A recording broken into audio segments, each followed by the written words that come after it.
Vivía en soledad, sin amor ni esperanza, sin imaginar que aquel guerrero apache indomable irrumpiría en su rancho para amarla y regalarle una segunda oportunidad en el amor. Hola, mi querido amigo. Soy Ricardo Rodríguez, el narrador de Sueños y Destinos. Antes de comenzar, te invito a suscribirte a nuestro canal y cuéntame, ¿desde qué ciudad nos estás viendo? Un fuerte abrazo y disfruta la historia. En las tierras secas de San Lorenzo, donde el viento arrastraba recuerdos como polvo entre los mezquites, vivía María del Sol en una soledad que había elegido como única compañía posible. Su casa de adobe, marcada por cicatrices negras que el tiempo no había logrado borrar, se alzaba contra el horizonte como un testimonio silencioso de lo que el fuego puede arrebatar en una sola noche. Hacía 3 años que el incendio había devorado no solo las vigas de madera y los muros de la alcoba, sino también a Esperanza, su hija de apenas 5 años, y a Tomás, su esposo. María había sobrevivido porque esa noche había salido al corral a atender una yegua enferma. Al regresar, encontró solo cenizas donde antes había risas y brazos que la esperaban. Desde entonces, María del Sol se movía por la vida como quien camina entre fantasmas. Sus días seguían un ritmo implacable que había construido para no pensar, para no recordar, para no sentir. Al amanecer, alimentaba a los animales con la precisión de quien realiza un ritual sagrado. Las gallinas, la cabra Ramira, los 2 cerdos que gruñían en su corral de adobe. Cada gesto era calculado. Cada movimiento tenía su lugar exacto en el orden que había impuesto sobre el caos de su dolor. Barría el patio con movimientos lentos, como si cada pasada de la escoba pudiera borrar algo más que la tierra. Preparaba el pan en silencio, amasando la harina con manos que recordaban haber acariciado cabellos infantiles, pero que ahora solo conocían el trabajo. Su rostro, que una vez había irradiado la calidez que su nombre prometía, se había endurecido en una máscara de contención que mantenía a raya tanto a las lágrimas como a los recuerdos. Las mujeres del pueblo la observaban con una mezcla de lástima y temor cuando bajaba los sábados al mercado de Jacona. «Miren a la viuda del sol», susurraban. «Dicen que ya no habla con nadie, que se ha vuelto medio loca de tanto silencio», pero María escuchaba sus murmullos como quien oye lluvia lejana. Las palabras de otros pertenecían a un mundo del que ella se había retirado voluntariamente. Su casa, que antes había sido un hogar lleno de luz y voces, ahora era un refugio construido con rutinas inflexibles. No había permitido que nadie reparara completamente los daños del incendio. Las paredes ennegrecidas del cuarto donde murieron su hija y su esposo permanecían como estaban, cerradas con una puerta que nunca abría. Era su manera de mantener vivo el dolor, porque el dolor era lo único que la conectaba con lo que había perdido. La mañana en que todo cambió comenzó como todas las demás. María se levantó antes del alba, encendió el fuego en la cocina, puso agua a hervir para el café. Sus movimientos eran automáticos, perfeccionados por 3 años de repetición exacta, pero cuando salió al patio con el cuenco de maíz para las gallinas, algo había cambiado en el aire. Ramira, su cabra, no estaba en su lugar habitual junto al mezquite. María frunció el ceño. Desde el incendio, Ramira se había vuelto arisca y temerosa, manteniéndose siempre cerca de los lugares familiares. Era extraño que se hubiera alejado. Fue entonces cuando lo vio. Un hombre estaba de pie junto al pozo, sosteniendo la cuerda del cubo con manos grandes y callosas. Era alto, de piel bronceada por el sol del desierto, con cabello negro que le caía libre hasta los hombros. Vestía pantalones de cuero y una camisa de algodón desgastada, pero lo que más impactó a María fueron sus ojos. Eran del color de la obsidiana, profundos y alertas, y cuando se posaron en ella, no mostraron la sorpresa de quien ha sido descubierto robando, sino la firmeza de quien está dispuesto a enfrentar las consecuencias de sus actos. María se detuvo a medio camino entre la casa y el pozo. Su mano se movió instintivamente hacia el cuchillo que llevaba en el cinto, pero algo en la postura del extraño la hizo vacilar. No parecía amenazante, a pesar de su obediencia apache. Estaba inmóvil junto al pozo, esperando, como si entendiera que había cruzado una línea invisible y ahora dependía de ella decidir qué ocurriría después. «Agua», dijo finalmente en un español claro pero marcado por el acento de su pueblo. Su voz era grave, sin rastro de súplica, pero tampoco de exigencia. Era simplemente una declaración de necesidad. María lo estudió durante un largo momento. Había oído historias sobre apaches que merodeaban por la región, pero las autoridades habían asegurado que la mayoría había sido enviada a las reservaciones al norte. Este hombre tenía la complexión de un guerrero, pero sus ojos... Había algo en sus ojos que le recordó a Tomás cuando regresaba de días difíciles, trabajando bajo el sol, con esa mirada de cansancio que va más allá del cuerpo. «Bebe», le dijo finalmente, sorprendiéndose de su propia voz después de tantas horas de silencio. El apache la miró con una expresión que podría haber sido gratitud, pero que se desvaneció tan rápido que María pensó haberlo imaginado. Acercó el cubo a sus labios y bebió con la sed de quien ha caminado largas distancias bajo el sol implacable del Nuevo México. Mientras bebía, María notó las cicatrices que marcaban sus brazos, líneas blancas contra la piel morena que hablaban de batallas y supervivencia. Pero también notó algo más, la forma cuidadosa en que manejaba el cubo, como si fuera consciente de que cada gota de agua era un regalo que no debía desperdiciarse. Cuando terminó, el hombre le devolvió el cubo y dio un paso atrás. No se marchó, pero mantuvo una distancia respetuosa. María se dio cuenta de que estaba esperando algún tipo de permiso o despedida. «¿De dónde vienes?», le preguntó, aunque no estaba segura de por qué lo hacía. «Del norte», respondió él. «Mi pueblo ya no es mi pueblo». Había algo en esas palabras que resonó en el pecho de María como el eco de su propio dolor. La pérdida, entendió, tenía el mismo sonido sin importar el idioma en que se expresara. «¿Tienes hambre?». La pregunta salió de sus labios antes de que pudiera pensarla. El apache la estudió con nueva atención, como si estuviera evaluando si la oferta era genuina o una trampa. Finalmente, asintió una vez. María se dirigió hacia la casa, sintiendo sus pasos detrás de ella. Era la primera vez en 3 años que alguien más caminaba por su patio, y el sonido de esos pasos adicionales despertó ecos que había creído enterrados para siempre. Yanae se quedó en el umbral mientras María preparaba tortillas y frijoles en silencio. El interior de la casa olía a humo de leña y hierbas secas, un aroma que le recordó vagamente a su infancia, antes de que la guerra cambiara todo. Observó las manos de la mujer mientras trabajaba.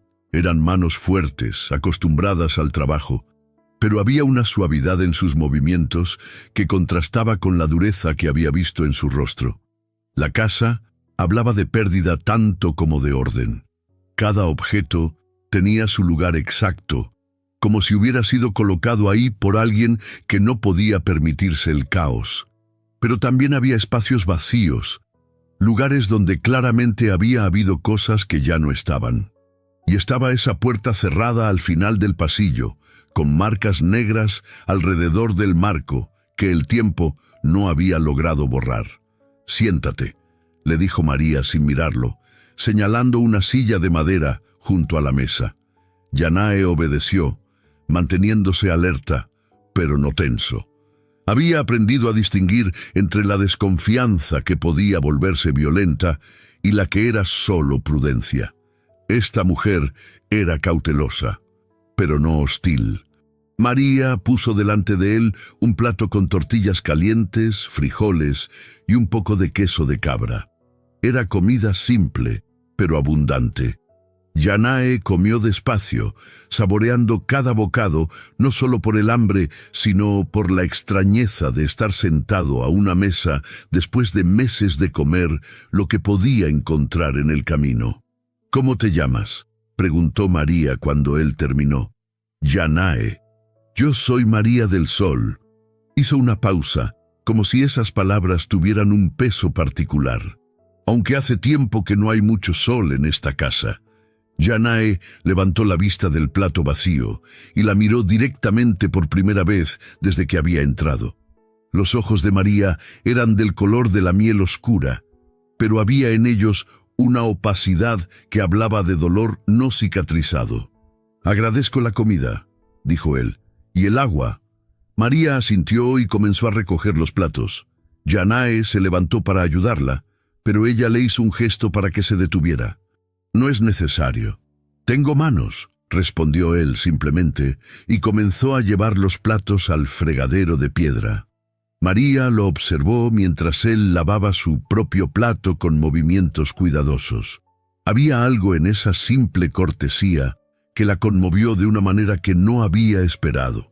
Hacía tanto tiempo que nadie compartía las pequeñas tareas de la vida cotidiana que había olvidado cómo se sentía no estar completamente sola. «Puedes quedarte esta noche», le dijo de repente, sorprendiéndose de sus propias palabras. «Hay un cobertizo detrás de la casa. Está limpio». Yanae la miró con una expresión que ella no pudo descifrar. ¿Por qué? Era una pregunta justa. María se preguntó lo mismo. «¿Por qué hace frío en el desierto por las noches?», respondió finalmente. «¿Y por qué he visto suficiente muerte?». Esa noche, María yació despierta en su cama, escuchando los sonidos suaves que venían del cobertizo. No eran ruidos perturbadores, sino los sonidos normales de alguien acomodándose para dormir, el crujido de la paja, el susurro de la manta al ser extendida. Sonidos que no había escuchado en 3 años y que ahora le parecían extrañamente reconfortantes. Yanae también permanecía despierto, mirando las estrellas a través de la abertura del cobertizo. Había dormido en lugares mucho peores durante los meses de exilio, pero no era la comodidad lo que lo mantenía alerta. Era la extrañeza de la bondad. Durante tanto tiempo había encontrado solo hostilidad o indiferencia, que había comenzado a pensar que tal vez su pueblo tenía razón, que tal vez él estaba destinado a estar solo. Pero esta mujer, esta María del Sol, que llevaba su propio dolor como una segunda piel, le había ofrecido comida y refugio sin pedirle nada a cambio. No entendía por qué, pero por primera vez en meses sintió algo parecido a la paz.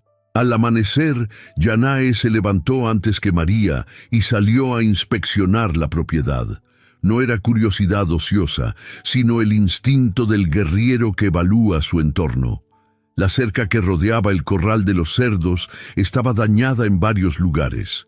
Algunas tablas del cobertizo estaban sueltas. El pozo necesitaba que le ajustaran la polea. Cuando María salió de la casa con su cuenco de maíz para las gallinas, lo encontró reparando la cerca con herramientas que había encontrado en el cobertizo. «No te pedí que hicieras eso», le dijo, pero su tono no era de reproche. «Un lugar se cuida con manos», respondió Yanae sin dejar de trabajar. «Recibí comida y techo. Mis manos pueden dar a cambio». María lo observó trabajar durante un momento. Sus movimientos eran eficientes, precisos. Era claro que sabía lo que hacía. «La polea del pozo también está suelta», comentó finalmente. Yanae asintió. «La veo. La arreglaré después de la cerca». Y así comenzó un patrón que ninguno de los dos había planeado, pero que ambos aceptaron sin discusión. Yanae trabajaba en las reparaciones que la propiedad necesitaba. María preparaba comida suficiente para 2.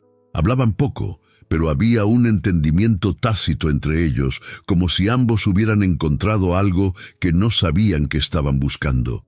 Al tercer día, mientras Yanae reparaba el techo del gallinero, Ramira se acercó a él.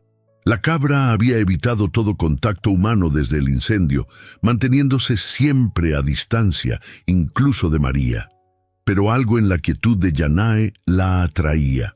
María, que estaba tendiendo ropa en el patio, se detuvo a observar. Yanae había notado a la cabra, pero no hizo ningún movimiento para acercarse a ella. Simplemente continuó con su trabajo, permitiendo que fuera Ramira quien decidiera el grado de proximidad. Lentamente, la cabra se acercó más. Olisqueó las herramientas de Yanae, luego se recostó a la sombra junto a donde él trabajaba. Era la primera vez en 3 años que Ramira se acercaba voluntariamente a un ser humano. María sintió que algo se movía en su pecho, una emoción que no había experimentado en mucho tiempo. Era como si Yanae hubiera logrado algo que ella había intentado durante años sin éxito.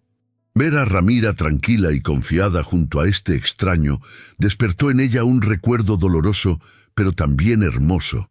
Esperanza, su hija, había intentado durante meses ganarse la confianza de Ramira cuando era solo una cabrita. Había sido su proyecto especial, alimentarla con biberón y hablarle en susurros suaves. Esa noche, mientras cenaban en un silencio que se había vuelto cómodo en lugar de tenso, María habló de Ramira por primera vez en años. «Era de mi hija», dijo sin preámbulo. «Ramira, la encontré cuando era apenas una cría, abandonada por su madre. Esperanza la cuidó como si fuera su bebé». Yanae levantó la vista de su plato, atento pero sin presionar. Después del incendio, Ramira no dejaba que nadie se acercara, ni siquiera yo. María hizo una pausa, removiendo los frijoles en su plato. «Hasta hoy, los animales sienten el dolor», dijo Yanae suavemente, «y sienten cuando alguien entiende». María lo miró. «¿Tú entiendes?» Yanae dejó su cuchara y se recostó en la silla. «Perdí a mi familia también, no al fuego, sino a la guerra. Mi esposa, mi hijo pequeño. Los soldados mexicanos llegaron al campamento mientras yo estaba cazando». Las palabras cayeron entre ellos como piedras en agua quieta. María sintió que el dolor de este hombre se extendía hacia ella como ondas, encontrándose con su propio dolor en algún lugar intermedio. «¿Por eso te exiliaron?» «Me exiliaron porque maté a esos soldados, pero mi pueblo dijo que la venganza me había vuelto demasiado peligroso para estar con otros, que necesitaba encontrar la paz antes de poder regresar». Yanae miró hacia la puerta cerrada al final del pasillo. «Pero la paz es difícil de encontrar cuando duele demasiado dejar ir el dolor». María siguió su mirada hacia la puerta cerrada. «Sí», susurró. «Es difícil». Las semanas pasaron y el arreglo tácito entre María y Yanae se asentó en una rutina que parecía natural, como si hubieran vivido así durante años en lugar de días. Él trabajaba en las reparaciones interminables que toda propiedad rural requiere. Ella mantenía la casa y preparaba las comidas.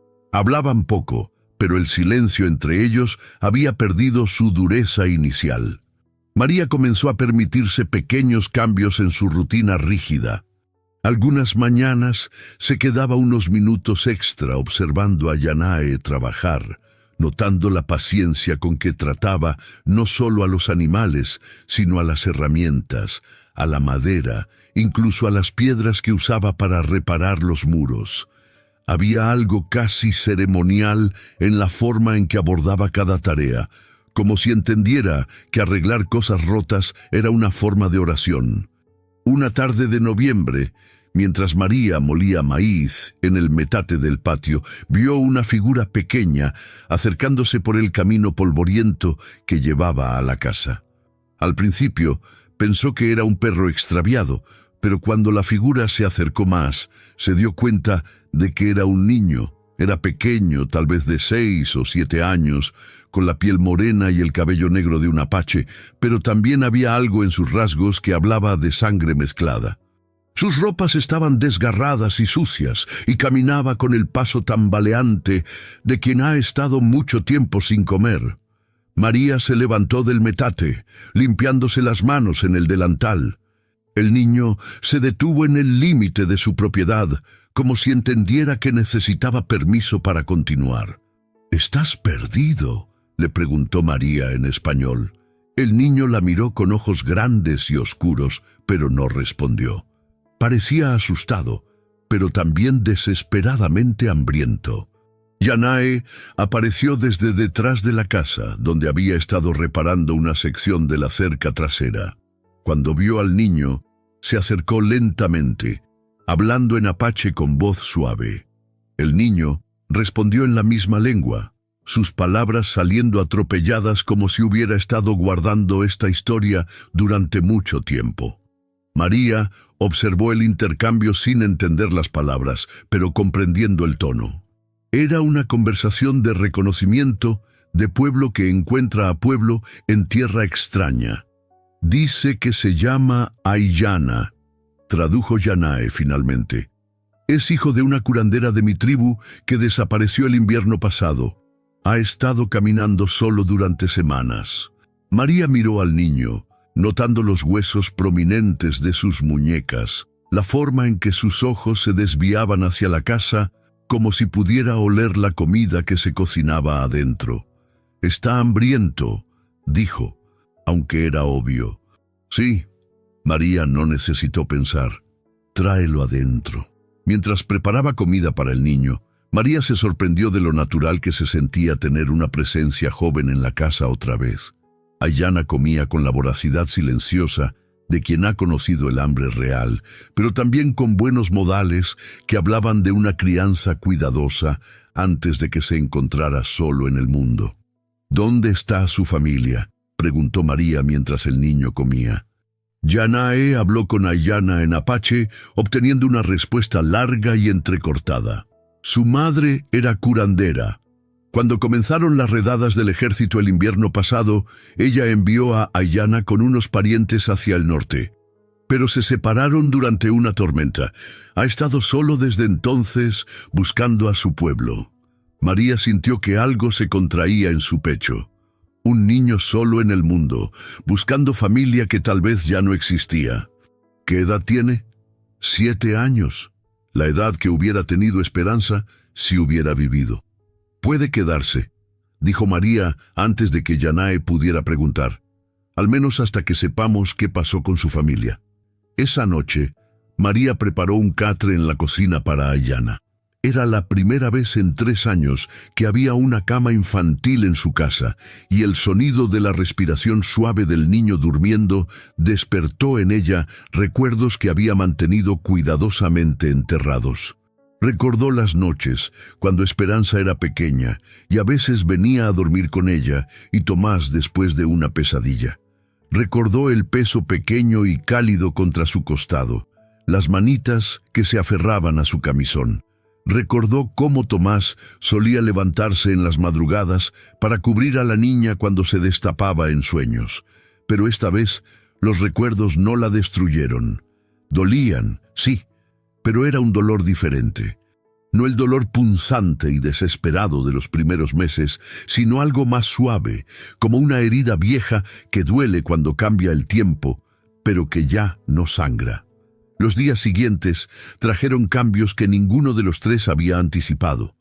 Aiyana resultó ser un niño observador y servicial, ayudando a María con tareas simples como recoger huevos y alimentar a las gallinas.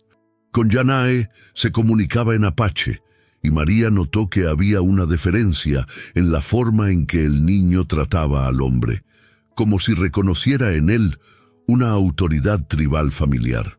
Pero fue con Ramira que Aiyana formó el vínculo más sorprendente. La cabra, que había comenzado a confiar en Yanae, inmediatamente adoptó al niño como si fuera su propio cabrito. Lo seguía por el patio, permitía que la peinara con un cepillo viejo que María había encontrado, incluso dormía cerca de donde él tendía su manta en las tardes. «Es como si lo hubiera estado esperando», comentó María una tarde, observando a Aiyana y Ramira jugar en el patio. «Los niños y los animales se entienden», respondió Yanae.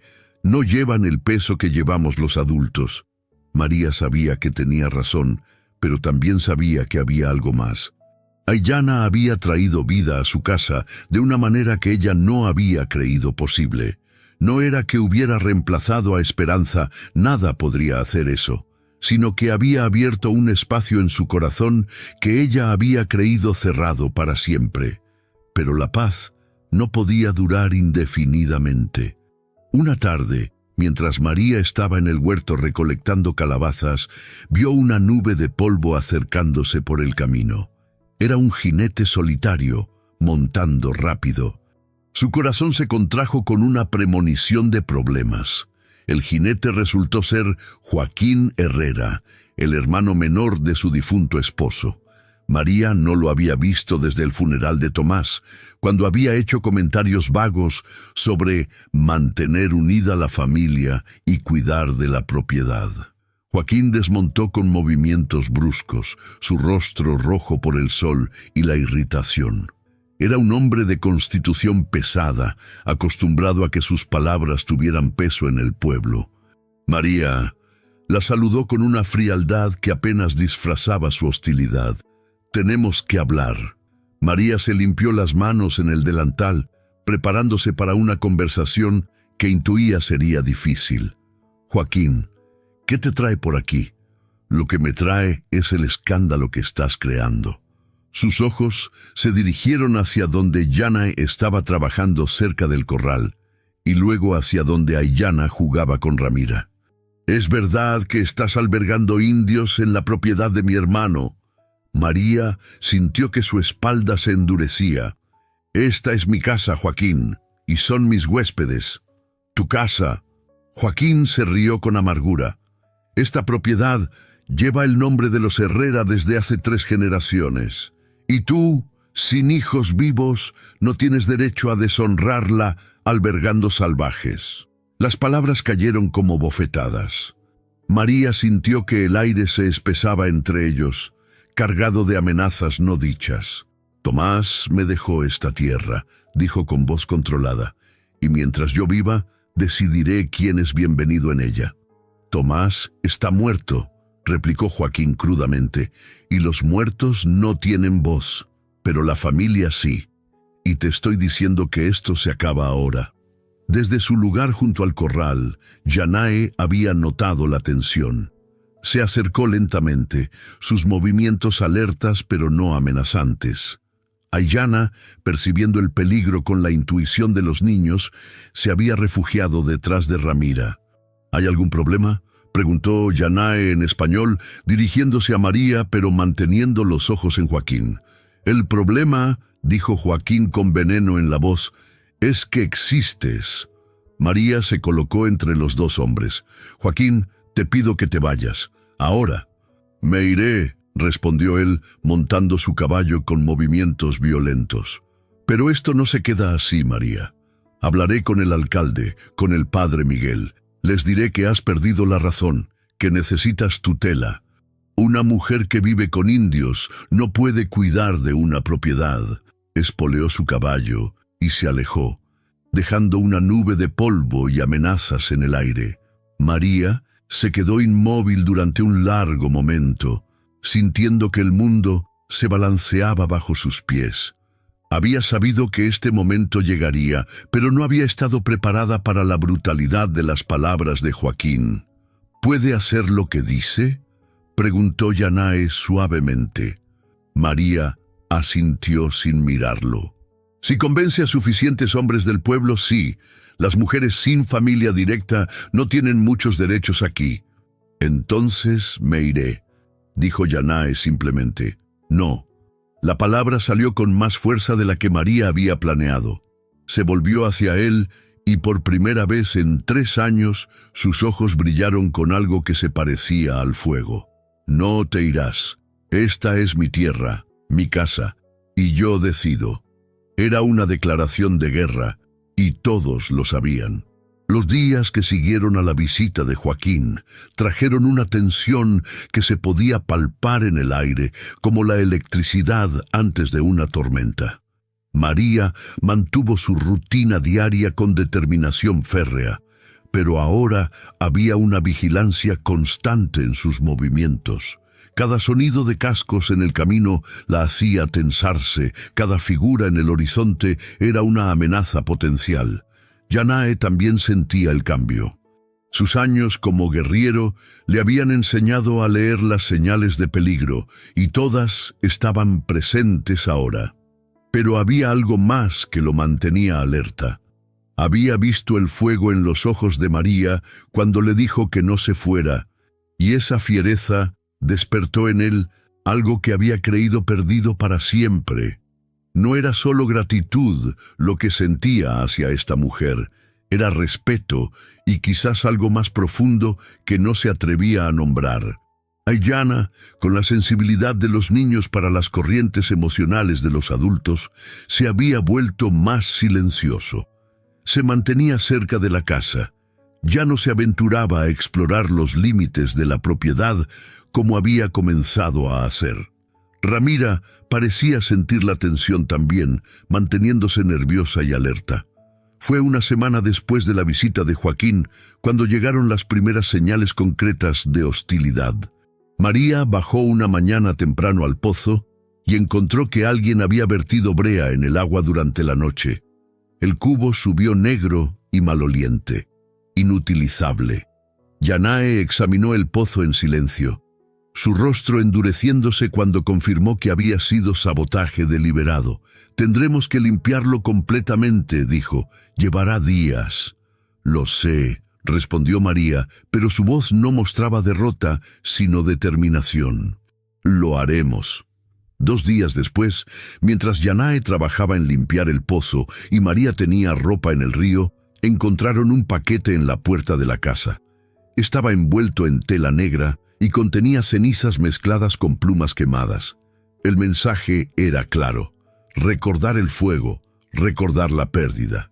María tomó el paquete con manos temblorosas, pero no se desplomó como quien lo había enviado esperaba. En cambio, arrojó el contenido al viento y quemó la tela negra en el fuego de la cocina.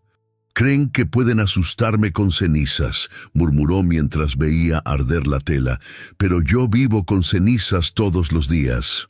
Aiyana observaba estos intercambios con ojos grandes y asustados.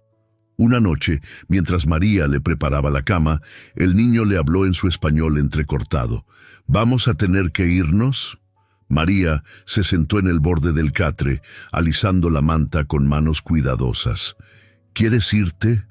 Aiyana negó con la cabeza vigorosamente. «Aquí está bien. Ramira está aquí. Yanae está aquí. Tú estás aquí. Entonces nos quedaremos», le dijo María, sorprendiéndose de la firmeza en su propia voz. «Esta es nuestra casa». Pero el cerco se estrechaba.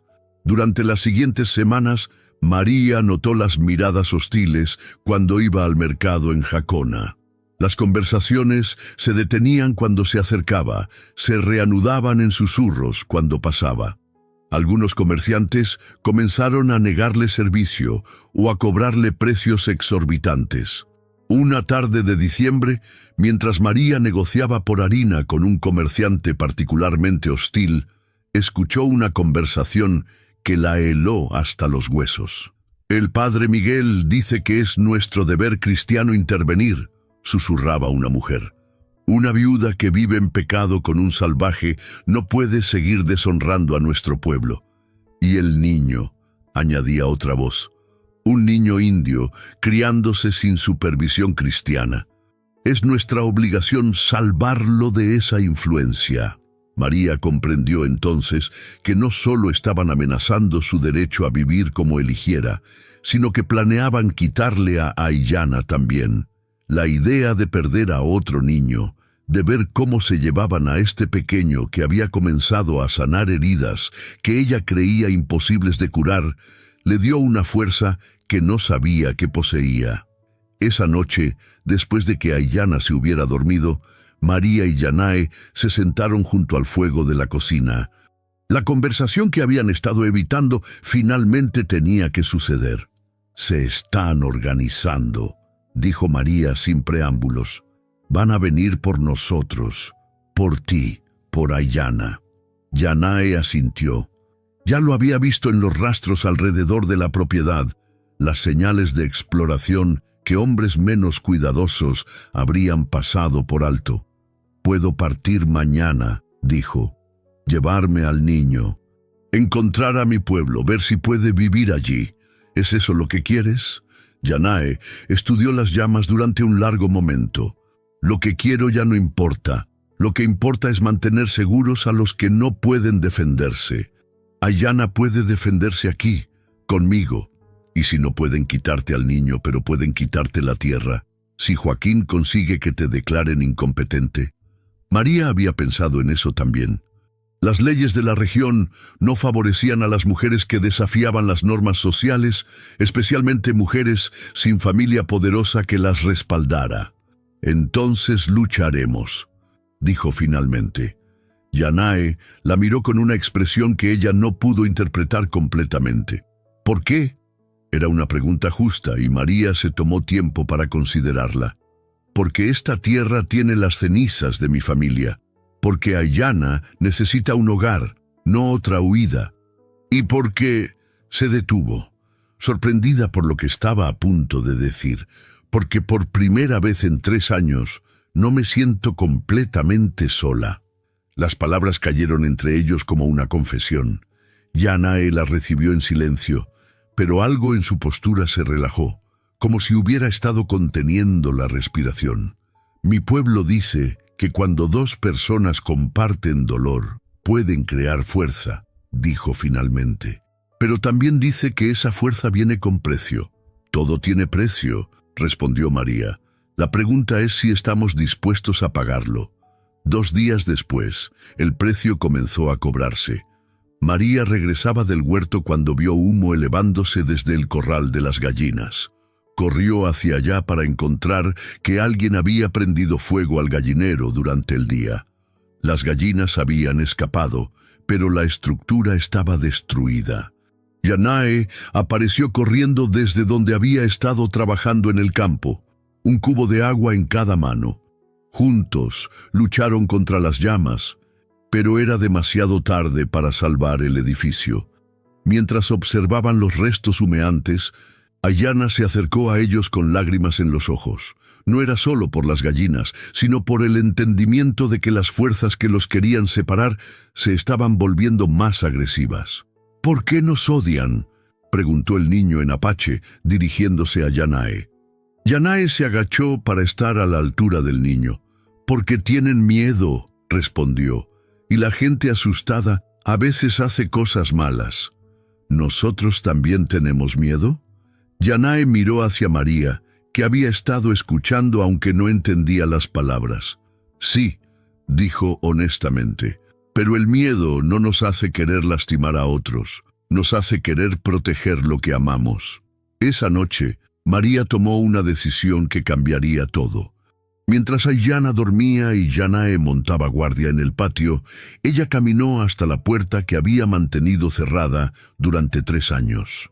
La puerta del cuarto donde habían muerto Esperanza y Tomás. Puso la mano en la manija, sintiendo el metal frío contra su palma. Por 3 años, esta puerta había sido el límite de su mundo, la línea que no podía cruzar sin desmoronarse, pero ahora tenía a otras personas que dependían de su fuerza. Abrió la puerta. El cuarto estaba exactamente como lo había dejado después del incendio. Las paredes ennegrecidas, los restos de muebles quemados, el olor persistente a humo que nunca se había ido completamente. Pero también había algo más, un espacio vacío que esperaba ser llenado de nuevo. María entró y se sentó en el suelo donde una vez había estado la cama de Esperanza. Las lágrimas vinieron entonces, pero no fueron las lágrimas desesperadas de antes. Fueron lágrimas de despedida, de perdón. no solo para otros, sino para sí misma por haber seguido viviendo cuando ellos no pudieron. «Te amo», susurró al aire cargado de memoria. «Siempre te amaré, pero ya no puedo quedarme aquí contigo». Cuando salió del cuarto, cerró la puerta suavemente detrás de ella, pero no la cerró con llave. El enero de 1878 llegó con vientos fríos que aullaban a través de los cañones y traían consigo presagios de tormenta. María se despertó una mañana para encontrar huellas extrañas alrededor de la casa, marcas que sugirieron que alguien había estado observando durante la noche. Yanae las examinó en silencio, su rostro endureciéndose con cada descubrimiento. «Son muchos», dijo finalmente, «y estuvieron aquí por horas». María asintió, aceptando la información sin pánico. Los meses de tensión gradual la habían preparado para este momento. «¿Cuándo crees que vendrán?» «Pronto. Están perdiendo paciencia».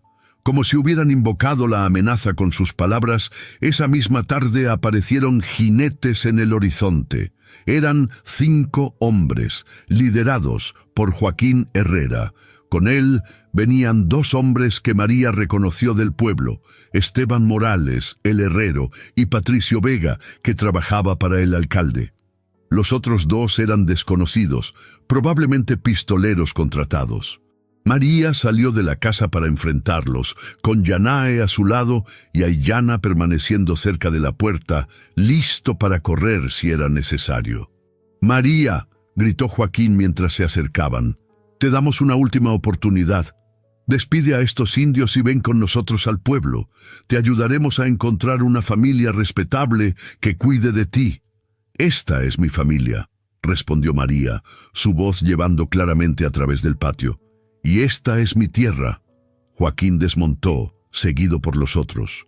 María notó que todos llevaban armas. «Entonces nos obligas a tomar medidas más drásticas», dijo Joaquín, «por tu propio bien y el de la comunidad».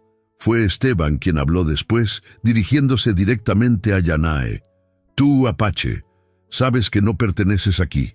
Vete ahora y no habrá violencia». Yanae no respondió inmediatamente. Sus ojos se movieron de un hombre a otro, evaluando amenazas, calculando posibilidades. Finalmente, habló con la quietud mortal que había aprendido en años de guerra.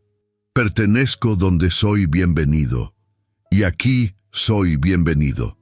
«No por mucho tiempo», murmuró Patricio, su mano descansando sobre la culata de su pistola. Fue entonces cuando llegó la ayuda desde una dirección completamente inesperada. El sonido de cascos múltiples se escuchó desde el norte y pronto apareció otro grupo de jinetes. Pero estos no eran hombres del pueblo, eran apaches. El líder era un hombre de mediana edad con cicatrices rituales en el rostro y autoridad natural en su postura. Detrás de él venían 4 guerreros jóvenes, todos armados pero no agresivos. Era Tojarik, el jefe de guerra que había exiliado a Yanae. Los hombres de Joaquín se tensaron inmediatamente, algunas manos moviéndose hacia las armas. Pero Tojarik levantó una mano en un gesto de paz y habló en español fluido. «Vengo a buscar lo que es mío», dijo, su mirada fija en Yanae. «El exilio ha durado suficiente tiempo». Yanae se adelantó separándose ligeramente de María. «Tojarik, Yanae». Los 2 hombres se estudiaron durante un momento cargado de historia. «Tu pueblo te necesita. Las redadas del ejército se han intensificado. Necesitamos todos los guerreros». «Mi lugar ya no está con la tribu», respondió Yanae. «Tu lugar está donde tu pueblo te necesita», replicó Tojarik con autoridad. «Has tenido tiempo para sanar tu ira. Ahora ven a casa». María sintió que el mundo se balanceaba bajo sus pies. No había anticipado esto, no había preparado su corazón para la posibilidad de que Yanae fuera reclamado no por enemigos, sino por su propia gente. Joaquín, viendo una oportunidad en la confusión, habló. «Perfecto. El indio se va con los suyos. Nosotros nos llevamos a la mujer y al niño. Problema resuelto. Nadie se lleva a nadie, dijo María, encontrando su voz. Yanae, ¿es cierto que tu pueblo te necesita? Yanae la miró, y en sus ojos ella vio la misma guerra interna que había visto en su propio corazón durante meses. El deber contra el deseo, la lealtad contra el amor. Sí, dijo finalmente. Es cierto. María asintió sintiendo que algo se desgarraba en su pecho. Entonces, debes ir. María, comenzó Yanae. Debes ir, repitió ella con más firmeza. Tu pueblo te necesita más que yo. Toharik observaba este intercambio con interés creciente. Mujer, le dijo a María, has cuidado bien a nuestro hermano. Mi pueblo no olvida tales bondades. He hecho lo que cualquier persona decente haría, respondió María. No, dijo Toharik con una sonrisa leve. Has hecho lo que pocas personas se atreverían a hacer, y por eso mi pueblo te ofrece protección. Si estos hombres te molestan, enfrentarán la ira de los apaches. La amenaza implícita no pasó desapercibida para los hombres de Joaquín. Patricio y Esteban intercambiaron miradas nerviosas. Enfrentar a una viuda solitaria era una cosa. Enfrentar la venganza apache era algo completamente diferente. Esto no termina aquí, murmuró Joaquín, pero ya no había convicción en su voz. Sí termina, dijo Toharik con finalidad. Esta mujer está bajo la protección de mi tribu. El niño también. Cualquiera que los moleste se las verá conmigo. Mientras los hombres del pueblo se retiraban con amenazas vacías, murmurantes, María se volvió hacia Yanae. Sabía que esta era la despedida, pero no había preparado palabras para este momento. Cuidarás bien a Ayana, dijo Yanae, no como pregunta, sino como declaración de fe. Sí, y cuidarás de ti misma. Sí. Yanae se acercó a ella, y por un momento María pensó que podría tocarla, tal vez tomar su mano en despedida. Pero él se detuvo apenas fuera del alcance del contacto. Gracias, dijo simplemente. Por todo. Gracias, respondió ella, por ayudarme a recordar que podía seguir viviendo. Yanae montó su caballo y se alejó con Toharik y los otros guerreros. María lo observó hasta que se convirtió en una mancha distante en el horizonte. Luego se volvió hacia Ayana, que había estado observando todo en silencio. ¿Se fue para siempre?, preguntó el niño. No lo sé, respondió María honestamente, pero tenía que ir. Esa noche, la casa se sintió más silenciosa que nunca. María preparó la cena para 2 en lugar de 3 y cada sonido parecía amplificado en la ausencia de Yanae.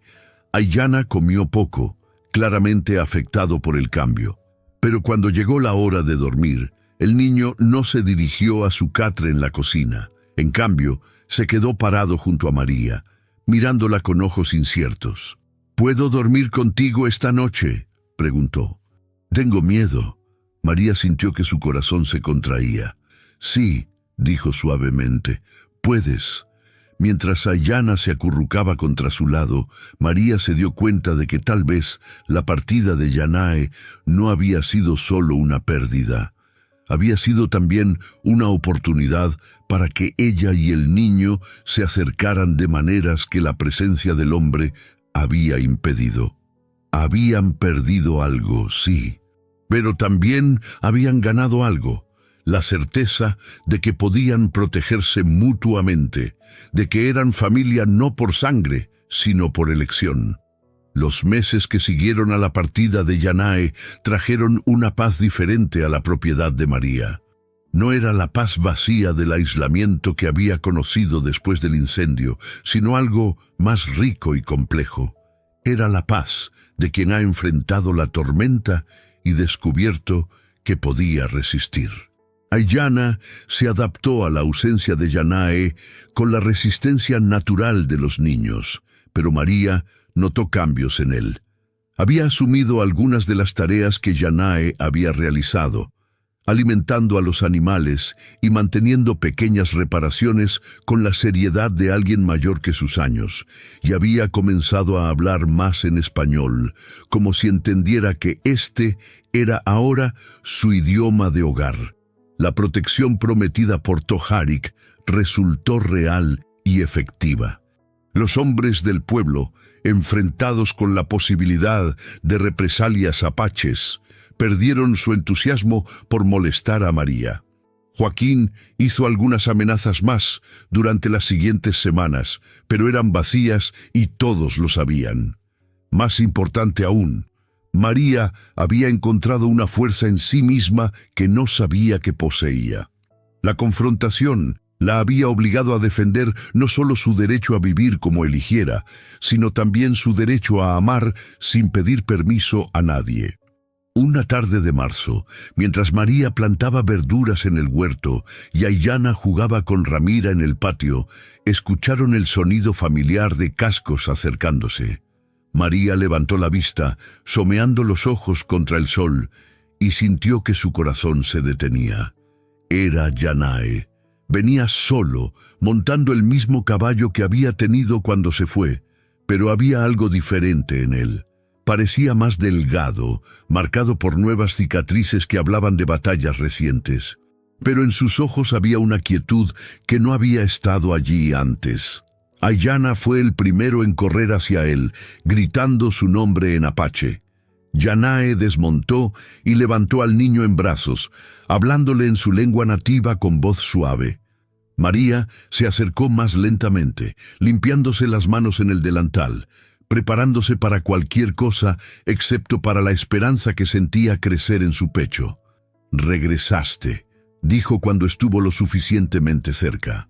«Regresé», confirmó él bajando a Aiyana pero manteniendo una mano en el hombro del niño. «¿Tu pueblo?» «Mi pueblo está seguro por ahora. Las redadas han cesado, al menos temporalmente». Yanae hizo una pausa, estudiando su rostro. «Pero eso no es por lo que regresé». María esperó, no confiando en su voz. «Regresé porque Tojarek me dijo algo antes de que me fuera con él. Me dijo que un guerrero que ha encontrado donde pertenece debe tener la sabiduría de quedarse allí». «¿Y dónde perteneces?» Yanae miró alrededor del patio, hacia la casa que había ayudado a reparar, hacia los animales que había cuidado, hacia el niño que ahora se aferraba a su pierna. Finalmente sus ojos se posaron en María. «Aquí», dijo simplemente, «si todavía me quieres». Las palabras cayeron entre ellos como semillas en tierra preparada. María sintió que algo florecía en su pecho, algo que había estado dormido durante mucho tiempo. «Te quiero», dijo, y al decir las palabras se dio cuenta de que eran verdad en más de una manera. No solo lo quería allí, sino que lo quería a él, a este hombre que había llegado como extraño y se había convertido en algo que no tenía nombre, pero que era esencial para su felicidad. Esa noche, después de que Aiyana se hubiera dormido, María y Yanae se sentaron en el patio bajo las estrellas. Entre ellos había una conversación que necesitaba suceder, palabras que habían estado esperando el momento correcto. «Cuando te fuiste», comenzó María, «pensé que había perdido otra vez a alguien importante para mí. Y cuando me fui», respondió Yanae, «me di cuenta de que había encontrado algo que no sabía que estaba buscando». «¿Qué?» «Un hogar, no solo un lugar para dormir, sino un lugar donde pertenezco, donde soy necesario no como guerrero, sino como hombre». María asintió, entendiendo. «Después del incendio, pensé que nunca podría tener familia otra vez, que había usado mi cuota de amor y felicidad. ¿Y ahora? Ahora pienso que tal vez el amor no tiene cuotas. Tal vez solo necesitas estar dispuesta a arriesgarte otra vez». Yanae extendió su mano hacia ella, y después de un momento de vacilación, María la tomó. Sus dedos se entrelazaron con naturalidad, como si hubieran estado esperando este momento durante meses. «Quiero quedarme», dijo él, «no como huésped, sino como familia. como esposo, si me quieres». María sintió lágrimas subir a sus ojos, pero no eran lágrimas de dolor, sino de una alegría que había creído imposible. «Sí», susurró, «te quiero». Se besaron entonces, suavemente, como dos personas que habían esperado mucho tiempo para encontrar este momento. Y en ese beso había la promesa de nuevos comienzos, de amor que crece no a pesar del dolor, sino a través de él. Los meses que siguieron trajeron cambios que transformaron no solo la casa, sino a las personas que vivían en ella. Yanae y María se casaron en una ceremonia pequeña oficiada por Tojarик, según las tradiciones apaches, con Aiyana como único testigo. No fue reconocido por la Iglesia Católica, pero para ellos tenía más significado que cualquier documento oficial. Trabajaron juntos para expandir el huerto, reparar completamente la casa y construir nuevos corrales. Aiyana los ayudaba con entusiasmo, claramente feliz de tener una familia completa otra vez. Una tarde de agosto, mientras trabajaban en el jardín, María tomó una decisión que sorprendió incluso a ella misma. Se dirigió a la parte de la propiedad donde el incendio había comenzado, donde la tierra había permanecido quemada y estéril durante años. «¿Qué hacemos aquí?», preguntó Yanae, siguiéndola. «Vamos a plantar algo», respondió María, arrodillándose para tocar la tierra negra. «Algo hermoso». Trabajaron juntos para preparar el suelo, Yanae removiendo la tierra endurecida, mientras María y Aiyana seleccionaban semillas. Finalmente, María eligió girasoles, flores que seguían el sol y crecían altas y fuertes, incluso en tierra difícil. Mientras plantaban las semillas donde una vez había estado el cuarto de Esperanza y Tomás, María sintió que estaba haciendo algo más que jardinería. Estaba plantando la promesa de que la vida podía florecer después de la destrucción, de que el amor podía crecer en lugares que habían conocido solo dolor. Meses después, cuando los girasoles florecieron en una explosión de color dorado contra el cielo azul del Nuevo México, la gente del pueblo comenzó a hablar de la mujer que había plantado flores donde había cenizas. Algunos la llamaban loca, otros la llamaban valiente. María no se preocupaba por lo que dijeran. Tenía una familia que había elegido y que la había elegido a ella. Tenía un hogar que había defendido y que ahora florecía con nueva vida. Y tenía la sabiduría que solo viene de haber perdido todo y descubrir que el corazón humano puede amar otra vez, puede confiar otra vez, puede construir otra vez. Una tarde, mientras observaba a Aiyana enseñar a Yanae a tejer canastas según la técnica que había aprendido de su madre apache, María se dio cuenta de que había encontrado algo que no sabía que estaba buscando. No solo la sanación de su dolor, sino la transformación de ese dolor en algo útil. Ya no era la mujer rota que había vivido sola entre cenizas. Era alguien que había aprendido que la familia no se define por la sangre, sino por la elección, que el hogar no es un lugar, sino una decisión diaria de cuidar y ser cuidado. Cuando el sol se ponía detrás de los girasoles, pintando el cielo de los mismos colores dorados que las flores, María del Sol finalmente volvió a hacer honor a su nombre. Ya no era una mujer que vivía en las sombras de lo que había perdido, sino alguien que irradiaba la calidez de lo que había elegido construir. Y en esa luz dorada del atardecer, con su esposo trabajando a su lado y su hijo adoptivo riendo con Ramira en el patio, María entendió que a veces las mejores familias son las que nacen no de la tradición, sino de la resistencia, no de la convención, sino de la valentía de crear algo nuevo donde otros solo ven imposibilidad. Los girasoles crecían altos y fuertes, sus rostros siempre vueltos hacia la luz, y en su persistente búsqueda del sol, María encontró una metáfora perfecta para la vida que había construido, siempre buscando la calidez, siempre creciendo hacia la esperanza, siempre floreciendo donde otros habían visto solo tierra quemada.